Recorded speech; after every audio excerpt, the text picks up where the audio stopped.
দুর্গাপূজা ঘিরে গাইবান্ধায় প্রতিমা তৈরির কাজে ব্যস্ত কারিগররা। দেবী দুর্গাকে বরণের পাশাপাশি উৎসব আরও বর্ণিল করতে প্রস্তুত পূজা উদযাপন কমিটি। মণ্ডপে নিরাপত্তায় ব্যবস্থা নিয়েছে প্রশাসন। গাইবান্ধা প্রতিনিধি গোপাল মোহন্তের রিপোর্ট জানাচ্ছেন কিরণ মুস্তফা। দেবী দুর্গার আগমনী বার্তা বইছে সনাতন ধর্মাবলম্বীদের মাঝে। দুর্গোৎসব ঘিরে গাইবান্ধা ৭ উপজেলার ৫৮৬টি পূজা মণ্ডপে চলছে প্রতিমা তৈরির কাজ। বাঁশ, কাঠ, খড় ও কাদামাটির শৈল্পিক ছোঁয়ায় প্রতিমার রূপ দিতে ব্যস্ত মৃৎশিল্পীরা। আমরা খুবই ব্যস্ত, কারণ হলো একটার পর একটা করতে হইতেছে, কারণ সময় ঘনিয়ে আসছে।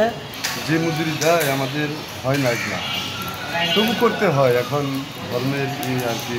তবে এবার উপকরণের দাম একটু বেশি, তাই পরিশ্রম অনুযায়ী কাঙ্ক্ষিত মূল্য পাচ্ছেন না কারিগররা। সৌহার্দ্য ও শান্তিপূর্ণ পরিবেশে সর্বজনীন উৎসব পালনের আশা পূজা উদযাপন কমিটির। আমরা আশা করছি গাইবান্ধা জেলায় সর্বত্র শান্তিপূর্ণ পরিবেশে, সৌহার্দ্যপূর্ণ পরিবেশে পূজা উদযাপিত হবে। সবার মঙ্গল কামনার পাশাপাশি দেশ ও জাতির কল্যাণে দেবী দুর্গার কাছে প্রার্থনা করবেন ভক্তরা।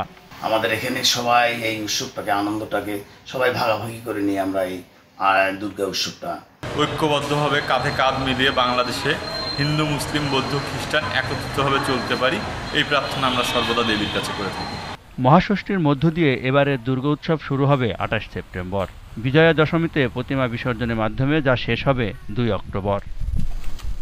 কিরণ মুস্তফা, জিটিভি নিউজ।